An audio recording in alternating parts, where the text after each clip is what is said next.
సినిమాలు మీకేం కొత్త కాదు, కానీ ఏ సినిమా రిలీజ్ అయినా అందరికీ కొంత నెర్వస్నెస్ ఉంటుంది. మీకు కూడా ఉంటుందా? నాకు నిండా మునిగినోడు చలి అని చెప్పండి.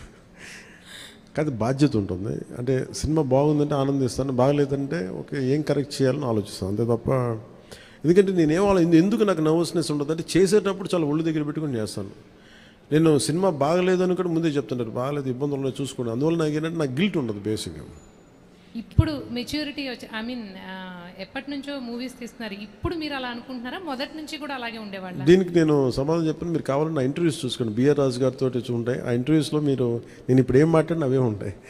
అందుకని ఉదాహరణకి తొలి ప్రేమ తీశాను. తొలి ప్రేమ షూటింగ్ చేసినప్పుడు సినిమా అయిపోయి రిలీజ్ అవుతుంటే నేను కూర్చొని అక్కడ ఒక్కనే కూర్చున్నాను. గబ్బర్ సింగ్ కూర్చున్నా కానీ నేను ఒక్కనే కూర్చున్నాను. నా పక్కన పార్టీస్ ఏమి ఉండవు. జస్ట్ ఒకసారి నా జీవితంలో నన్ను పార్టీకి పిలిచింది భీమ్లా నాయక్. ప్రత్యేకంగా నన్ను పిలిచారు. ఎందుకంటే ఇంత 10-15 రూపాయలు టికెట్ అప్పుడు కూడా ఇంత డబ్బు చేసింది ఈ సినిమా అని అనుకొని దాని ఒక్కదాని ఫస్ట్ టైము నా జీవితం అదే మొదటిసారి వెళ్ళటం. మళ్ళీ దీని తర్వాత కూడా వెళ్తాను కూడా నాకు డౌట్. అవును, ఇంతకీ మీ కో-ఎమ్మెల్యేలతో మూవీ చూసే ఆలోచన ఏమైనా ఉందా? మీ ఎమ్మెల్యేలతో కో-ఎమ్మెల్యేలతో మూవీ చూసే ఆలోచన, ప్రపోజల్స్ ఏమైనా ఉన్నాయా? నేను ఎప్పుడు అట్లా ఆలోచించలేదండి. అసలు ఇప్పుడు చెప్తే ఇప్పుడు ఐడియా వచ్చింది, బాగానే ఉందనిపిస్తుంది. ఎందుకంటే అసెంబ్లీలో సగం మంది మీ ఫ్యాన్సే కదా.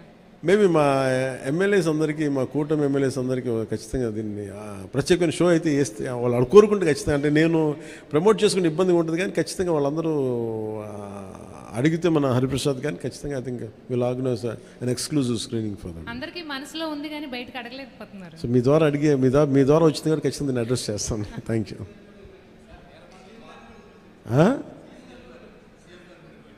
సీఎం గారు బిజీగా ఆయన సినిమాలు మా అయితే ఒక 5 నిమిషాలు చూస్తారేమో. ఎందుకు రోజు నన్నే చూస్తుంటారు కదా, సినిమా చూస్తున్నట్టు అనుకుంటారు.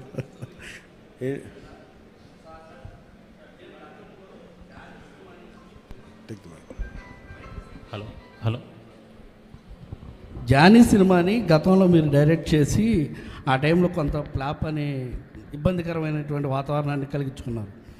ఈ సినిమాలో మీరు లాస్ట్ క్లైమాక్స్ మీరే డైరెక్ట్ చేశారని చెప్పేసి చెప్తున్నారు. దానికి